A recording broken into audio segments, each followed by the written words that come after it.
नमस्कार, करियर और एजुकेशन से जुड़े हमारे खास कार्यक्रम गाइड में आपका स्वागत है। मैं हूँ आकांक्षा। वैसे आज हम अपने कार्यक्रम में बात करेंगे नीट यूजी के बाद आखिर हम क्या करें, इस पर विशेष विशेषज्ञों को भी हमने आमंत्रित किया है। तो चलिए करते हैं हमारे खास कार्यक्रम गाइड की शुरुआत और मिलाते हैं अपने गेस्ट से। हमारे गेस्ट हैं डॉक्टर डुमेश मगेंद्र, डॉक्टर पूजा मगेंद्र और अनास्तासिया कोनिएवा, और साथ ही साथ हमारे साथ विषय विशेषज्ञ के रूप में है वियोलेटा गलिस्त्याया। आप सभी का बहुत बहुत स्वागत, नमस्कार। सबसे पहले तो डॉक्टर साहब, विदेश में ही डॉक्टरी की पढ़ाई क्यों, ये हम जानना चाहते हैं। क्या बेनिफिट्स होते हैं इसके बारे में हमें कुछ बताएं। विदेश में काफ़ी टाइम से बच्चे जा रहे हैं अपनी एजुकेशन कंप्लीट करने के लिए, क्योंकि इंडिया में सीट्स कम होने की वजह से काफ़ी बच्चे रशिया और दूसरी कंट्रीज़ को अडॉप्ट करते हैं अपने एमबीबीएस के कैरियर के लिए। एजुकेशन है वो गवर्नमेंट मेडिकल यूनिवर्सिटी से होती है। उसके अलावा वहाँ पर जो मान्यता प्राप्त की अगर हम बात करें इंडियन गवर्नमेंट से, तो सारी जगह से मान्यता प्राप्त है। तो बच्चों को यहाँ पर आके लाइसेंस एग्ज़ाम क्लियर करके वो यहाँ पर अपना प्रैक्टिस कर सकते हैं। तो काफ़ी ज़्यादा ईजी हो जाता है बच्चों को वहाँ पर एडमिशन लेना और वहाँ से के अपना प्रैक्टिस करना, और अपने डॉक्टर बनने का जो सपना है वो बिल्कुल कम खर्च में वो पूरा कर सकते हैं गवर्नमेंट मेडिकल यूनिवर्सिटी से। जी सर, जब बात करते हैं विदेश में पढ़ाई करने की, खासतौर पर मेडिकल में, इस तरफ रुझान तो बहुत ज्यादा है, पर ये जानना चाहते हैं कि आपका जो कैंपस है वो किस तरह से बेनिफिशियल है, किस तरह से मार्गदर्शन करता है, कितने सालों से आप ये काम कर रहे हैं। हम ऑलरेडी एक्सप्लोर माई यूनिवर्सिटी को ऑलरेडी 13 साल हो चुके हैं, और हमारे यहाँ से ऑलरेडी 1000 से ज़्यादा बच्चे पास होके आ गए हैं, और अभी मोर देन 2000 स्टूडेंट्स अभी पढ़ रहे हैं वहाँ पर, जो कि अलग अलग डिफरेंट यूनिवर्सिटीज़ में है रशिया की। और हम ऑन कैंपस उनको कोचिंग प्रोवाइड कर रहे हैं फ्रॉम वेरी फर्स्ट ईयर, और जो भी टॉप की फैकल्टीज़ होती है इंडिया से वो वहाँ पर जाके उनको क्लासेस प्रोवाइड करते हैं, जस्ट बिकॉज क्योंकि वहाँ की पढ़ाई जो आपका एजुकेशन सिस्टम है वो अपने कॉलेज के लिए रहेगा, बट जो यहाँ से प्रोफेसर हम स्पेशली भेज रहे हैं वो मेनली प्रिपेयर कराएंगे नेक्स्ट के लाइसेंस एग्जामिनेशन के लिए, क्योंकि उनकी जो लर्निंग होगी वो इंटीग्रेटेड लर्निंग होगी। ये पहले जैसे एफएमजी जैसा नहीं होने वाला है, तो हम उस पर पूरी फोकस कर रहे हैं, और फर्स्ट ईयर से ही बच्चों को कोचिंग प्रोवाइड कर रहे हैं, ताकि बच्चे जब वहाँ से पढ़ के आए तो उनके लिए वो एमबीबीएस की जर्नी काफ़ी ज़्यादा ईजी हो जाए, और बच्चे यहाँ पर सफलतापूर्वक अपने डॉक्टर बनने का सपना है वो पूरा कर सकें। जी बिल्कुल, यही जानकारी आपने दी। लेकिन डॉक्टर पूजा, क्या होता है ना कि जब हम गर्ल्स कैंडिडेट्स को बाहर भेजते हैं तो पेरेंट्स के मन में एक थोड़ी सी टेंशन तो होती है कि वहाँ पे सेफ्टी की क्या व्यवस्था होगी। तो आपसे जानना चाहते हैं कि गर्ल्स के लिए क्या वहाँ पर फैसिलिटीज़ हैं, किस तरह से वहाँ पर बच्चियाँ पढ़ रही हैं, क्या सुरक्षा व्यवस्था वहाँ पर है। सेफ्टी के लिए Russia is the best option, because वहाँ की पॉपुलेशन भी मोस्टली वुमेन ज़्यादा है, वहाँ की पॉपुलेशन में भी वुमेन ज़्यादा है, and actually it's a women dominating country mostly. So ऐसा कोई प्रॉब्लम होती नहीं है। मैं 6 साल से वहाँ पर पढ़ रही थी। मैंने वहाँ ही से किया, यूक्रेन से मैंने अपनी स्टडीज़ कंप्लीट की, and it was really good. 6 साल का एक्सपीरियंस था मेरा, and it was really good. Safety के नाम पे मुझे कभी कोई प्रॉब्लम नहीं हुई, और अगर रात में भी चले जाओ, आप कहीं पर भी निकल जाओ, तो वहाँ कोई दिक्कत कभी आ सके नहीं होती। वहाँ पर सेफ्टी के लिए बहुत ही अच्छा है। जी, जब हम रूस की बात कर रहे हैं, 2 गेस्ट तो हमारे बीच रूस से ही हैं, लेकिन इससे पहले कि उनसे हम कुछ सवाल करें, डॉक्टर डुमेश आपसे जानना चाहते हैं कि रूस ज्यादा बेस्ट क्यों है, क्या लगता है, क्या इसमें बजट कम होता है। रशिया में बजट, हम सिर्फ बजट पे फोकस करके अपनी मेडिकल एजुकेशन पूरा नहीं कर सकते, क्योंकि आपके पास रूस के अलावा और भी जगह ऑप्शन है जी। अगर मैं किसी दूसरी कंट्री की बात करूं, रशिया के अलावा किर्गिस्तान की अगर मैं बात करूं, कजाकिस्तान की बात करूं, ये सब यूएसएसआर के टाइम के बाद आए हुए हैं। यूएसएसआर जब उन्होंने डिवाइड किया तो ये कंट्रीज जो छोटी छोटी कंट्रीज है वो बाद में बनी है, और इनकी इकोनॉमी अगर हम उत्तर प्रदेश की इकोनॉमी से कंपेयर करें तो उससे भी बहुत ज़्यादा कम है। तो अगर आप रशिया की इकोनॉमी देखें और उन छोटी छोटी कंट्रीज की इकोनॉमी देखेंगे तो हमें ये समझना पड़ेगा कि अगर आप एजुकेशन के लिए जा रहे हैं किसी कंट्री में, तो आपका जो इंडिया है उससे बेहतर हो तो ही आप जाएं, वरना आप इंडिया में अपनी एजुकेशन कंटिन्यू कर सकते हैं। आपके पास अगर ऑप्शन है रशिया का, तो Russia is the best option, क्योंकि रशिया एक ऐसी कंट्री है जो कि अभी अगर आप इंटरनेट में भी सर्च करेंगे गूगल से, तो आपको मिलेगा कि एम्स ने अभी पिरिगोव टेबल है जो एक एनाटॉमी का टेबल होता है, एम्स अभी अपने यहाँ पे लॉन्च कर रही है, वो भी रशियन गवर्नमेंट के साथ उन्होंने एमओयू साइन किया है, और अब वो यहाँ पर एम्स दिल्ली वगैरह AIIMS Delhi will be the first campus जहाँ पर वो पिरिगोव टेबल आएगा, और वो भी रशिया का पार्ट है, रशिया से आ रहा है। अगर आप स्पुतनिक वैक्सीन की बात करें, पूरे वर्ल्ड की पहली वैक्सीन वो भी वहाँ से आई है। तो हर जगह से अगर हम देखें, तजुर्बे की बात अगर हम करें, कि मैंने भी अपनी एजुकेशन रशिया से की है, तो अगर हम हर तरीके से देखें तो Russia is the best option as compare to other countries. Okay, Siberia State Medical University is a better choice among other university. Well, Eta, I want to this question for you. Thank you for this question, and I am glad for this opportunity to represent Siberian State Medical University for our Indian friends. I think that it's the best choice to choose SibMed because of his great history. It was founded in 19th century, and this year we celebrate 135 years when it was established. And of course, it's a lot of scientific schools in our university, and lots of international students prefer to choose here.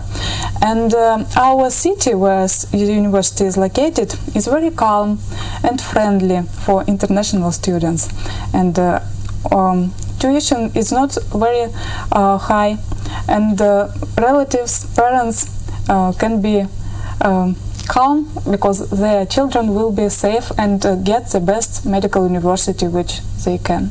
जी बिल्कुल, जैसा कि आपने बताया कि बहुत आसान हो जाता है स्टूडेंट्स के लिए, पेरेंट्स के लिए उस कैंपस में रहना, क्योंकि वो बहुत ही फैमिलियर एटमॉस्फेयर क्रिएट करते हैं और वहाँ पर बहुत आसानी से बच्चे पढ़ भी सकते हैं, सेफ तो है ही, उनका कल्चर अडॉप्शन भी बहुत आसान हो जाता है. Why Indian students choose Siberian language for education and why it is best for Indian medical studies? Anastasia, I want answer for you. Okay, I want to say that I'm a professor of human anatomy department, and our department work with Indian students for a long time, and we know the specificities of country and country medical problems, and that's why during education process we try to give opinion to very important things for Indian student and other foreign student, for that they will be actual at their country. And what I want to say is that we, how my colleagues said, we have very big history, and because of it we have very hard and strong knowledge base. A lot of famous researchers worked or studied at Siberian State Medical University. For example, Kulyapka, who was at the start of heart transplantation, and many names. That's why the basement knowledge that Indian student can get at our university will help them in their future life. And it's very important thing that many professors from our departments are clinical doctors. They have practice and they work with real patients. That's why they know how to help to patient, how to be a part of world medical community, and they give their knowledges and their experience to their students, not only Indian student but to Russian too. And that's why I think it will be a good possibility for Indian student to see how it's right to work with student or with patients. Thank you so much. अक्सर ये होता है कि medical का सपना तो बहुत सारे लोग देखते हैं, लेकिन कई बार बजट की वजह से वो या तो आगे नहीं बढ़ पाते. कई बार ये सोचते हैं कि भाई यहाँ ना रहकर बाहर जाकर पढ़ें, लेकिन बहुत सारी जो क्वेरीज होती है मन में वो रह जाती है. तो आज सारी संभावनाएं और आशंकाओं को हम दूर करने वाले हैं. आप भी देख रहे हैं विदेश में जाकर मेडिकल की पढ़ाई करने का सपना, तो आज उस सपने को साकार करने के लिए हम दिखाने वाले हैं मार्गदर्शन, और इसके लिए बहुत सारे विशेषज्ञ हमारे साथ हैं. कुछ रूस से हैं, कुछ इंडिया से हैं. तो चलिए अपनी बातों का सिलसिला आगे बढ़ाते हैं और कुछ जानकारियां इकट्ठी करते हैं. तो अगला सवाल डॉक्टर डुमेश आपसे जानना चाहते हैं. कई बार ऐसा होता है कि जब हम विदेश में पढ़ाई की बात करते हैं, खासतौर पर मेडिकल की पढ़ाई में, तो ये हमने सुना है कि बाहर जो लोग पढ़ते हैं उसमें बजट कम होता है, रहने की फैसिलिटी कम होती है. रूस में तो गवर्नमेंट की तरफ से भी कुछ सब्सिडी है स्टडीज के लिए. तो इस बारे में भी हमें कुछ जानकारी दीजिए कि हम रूस का या साइबेरिया का चयन क्यों करें, क्यों वहां पे ज्यादा बेनिफिशियल है स्टूडेंट का पढ़ना, बता दीजिए प्लीज. एक्चुअली रूस बच्चे इसलिए चूज करते हैं क्योंकि वहाँ पर जितने भी कॉलेजेस हैं सारे के सारे गवर्नमेंट मेडिकल यूनिवर्सिटीज है, और गवर्नमेंट मेडिकल यूनिवर्सिटी होने की वजह से वहाँ की जो फीस होती है वो काफ़ी ज़्यादा अफोर्डेबल होती है। अगर हम बात करें साइबेरियन स्टेट मेडिकल यूनिवर्सिटी की, अगर हम पूरे हॉस्टल वगैरह की सब चीज़ कैलकुलेशन करें अपने फूड वगैरह सब मिला के, तो 32 लाख का बजट में आ जाता है। और दूसरे भी कुछ कॉलेज है जैसा कि उराल स्टेट मेडिकल यूनिवर्सिटी, जहाँ पर आपका जो बजट है वो सिर्फ 20 से 25 लाख के बजट में आता है। तो जो भी बच्चे लाइक कम बजट में देख रहे हैं उनके पास दोनों ऑप्शन अवेलेबल है। तो जो भी आपके हित में होगा वो हम आपको लाइक हमारे जो एक्सपर्ट काउंसलर हैं वो आपको प्रोवाइड करेंगे, जिससे आपके लाइक परसेंटेज देखे जाएंगे, 12th के नीट में कितने मार्क्स हैं वो सारी चीज़ देखी जाएगी। उसके बाद आपको एक अच्छी से अच्छी यूनिवर्सिटी सजेस्ट करेंगे ताकि आप अपने जो MBBS डॉक्टर बनने का सपना है वो बिल्कुल एक आसान राह पे पूरा कर सकें। जी, जब हम फॉरेन से मेडिकल की पढ़ाई करके आते हैं तो एक मन में शंका बनी होती है कि हम भारत में अपनी सेवाएं दे पाएंगे या नहीं दे पाएंगे। क्या भारत में सेवा देने के लिए कोई अलग से परीक्षा देनी होती है या कुछ अलग से शो करना होता है? इस विषय में भी हमारा मार्गदर्शन करें।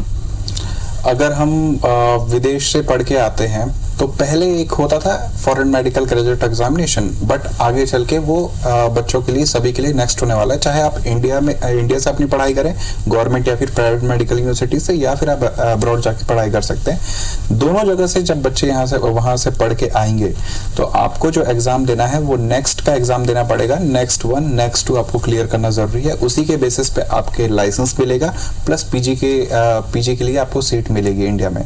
तो जो भी बच्चे अगर इंडिया में भी एडमिशन ले रहे हैं तो उन्हें ये चीज़ पहले साल से ध्यान रखना है कि आप अगर बाहर से पढ़ते हैं या फिर इंडिया से पढ़ते हैं तो आपको नेक्स्ट लाइसेंस एग्जाम देना जरूरी है। और अगर आप बाहर से पढ़ रहे हैं, जैसे कि हमने साइबेरियन स्टेट मेडिकल यूनिवर्सिटी की बात की, तो वहाँ पर फर्स्ट ईयर से आपको कोचिंग प्रोवाइड करेंगे, जिससे आपका जो पूरे 19 सब्जेक्ट की तैयारी है वो अच्छे तरीके से हो जाए और आपके लिए वो जो मार्क है वो काफ़ी ज़्यादा आसान हो जाए ताकि आप एग्जाम इजिली वहाँ पर क्लियर कर सकें। Okay, next question, Violeta, for you. How has been your experience with Indian students so far? As a head of International Education Department, I would like to say that Siberian State Medical University has international students from 40 countries, but most of them are from India, of course. And we know how to do the adaptation, the study process more comfortable, because more than 7 years international students study at our English tracks, general medicine. Now they can apply to dentistry also. And I can tell that Indian students are very motivated. They very kind, and also we would be happy to accept more Indian students to our big Siberian family. Okay, thank you so much. Doctor Pooja, आपसे जानना चाहते हैं, जब हम भारत से बाहर कहीं पढ़ने जाते हैं तो मन में एक आशंका ये बनी होती है कि वहाँ भारतीय भोजन की क्या व्यवस्था होगी, क्या वहाँ पर वास्तव में उस तरह का कोई खाद्य पदार्थ मिलेगा या नहीं मिलेगा। तो इस विषय में भी हमें जानकारी दीजिए कि इंडियन फूड्स क्या प्रोवाइड होते हैं ऐसे कैंपस में। इंडियन फूड्स के लिए आपके पास मेस रहेगा ऑलवेज। अदरवाइज आप खुद भी कुक करना चाहें तो आप यहाँ से मसाले वगैरह लेके जा सकते हैं, तो उसमें आपको कुक करने में भी इजी होगी और आपके अकॉर्डिंग आपको जो खाना पसंद है आप खुद कुक कर सकते हैं। बाकी मेस तो हमेशा आपको अवेलेबल रहेगा ही। Just like in the first year थोड़ा हमारा शेड्यूल बहुत ज़्यादा बिजी रहता है, तो हमारे पास टाइम नहीं रहता कि हम लोग खुद से कुक कर पाएँ, तो it's a better option to join the mess in that case.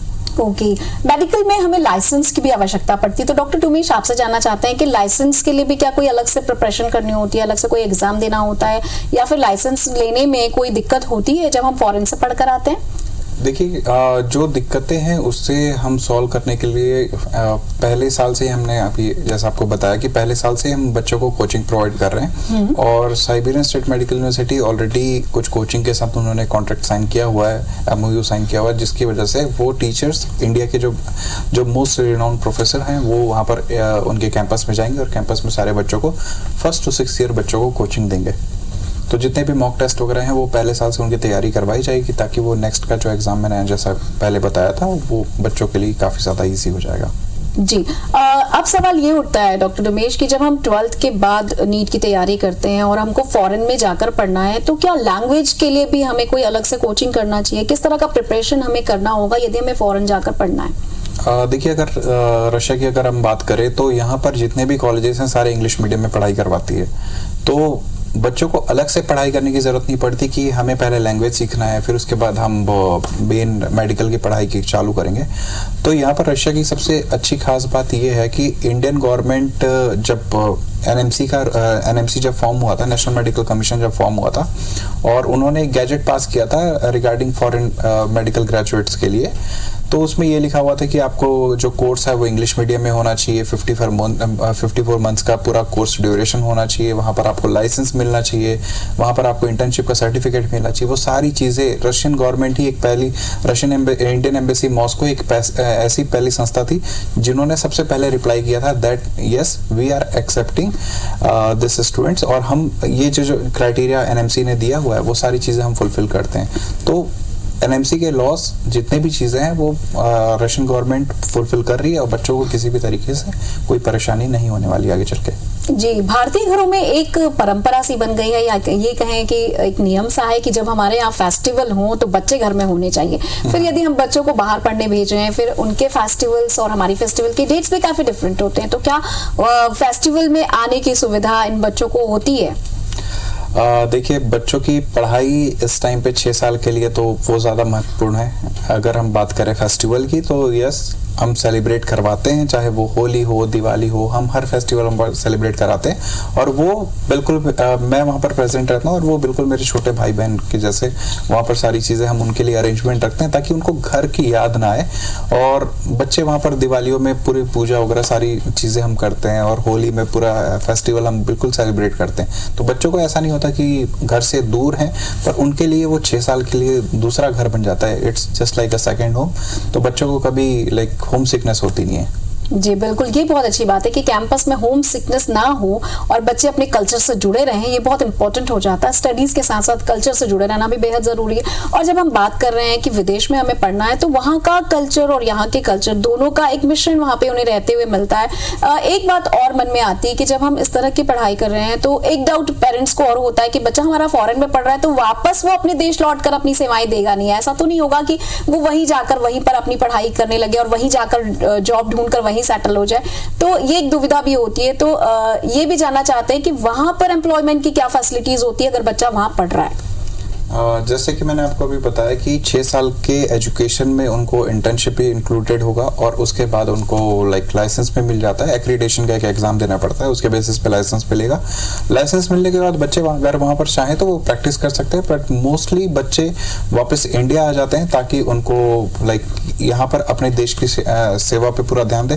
और हम किसी भी बच्चों को मोटिवेट बिल्कुल नहीं करते कि आप वहाँ पर रहिए, क्योंकि आपका जो पहले लक्ष्य था वो यही था कि आप वहाँ से सिर्फ डिग्री लेंगे, आप इंडिया में आके सेवाएं देंगे। क्योंकि हमारे इंडिया में अगर हम छत्तीसगढ़ की बात करें तो हमारे जो डॉक्टर और पेशेंट का रेशियो है काफ़ी ज़्यादा डिफरेंट है। तो अगर जहाँ पर हमें एक डॉक्टर लाइक 1000 लोगों में चाहिए, वहाँ पर WHO के अकॉर्डिंग वहाँ पर 16 हज़ार में एक डॉक्टर है हमारे छत्तीसगढ़ में ही। तो हम बच्चों को ये की चीज़ समझाते हैं स्टार्टिंग से कि अभी आप प्रिपरेशन करिए और एट द एंड जैसे आप अपना कोर्स कंप्लीट करते हैं इंडिया में आइए और अपने भारत माँ की सेवा में लग जाइए। जी बिल्कुल। How has been your experience with Indian students so far? I want request for you.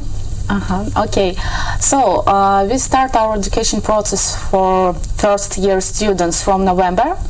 Actually, other students who continue their education, the second, third, and other courses, they start from September.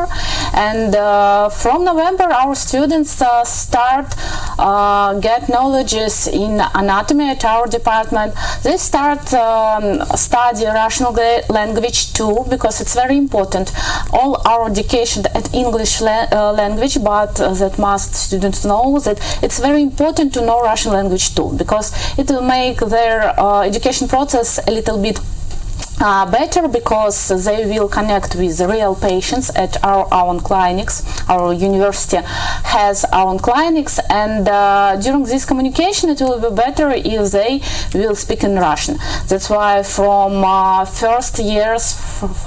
first months of education they start to know how speak in Russian. So, and after that education process make faster. It will be at other subjects as chemistry, biochemistry, physiology, and other. And I think it will be very interesting for them, not only important, but an interesting tool to know how work our body, how it can be destroyed, and how help to real people.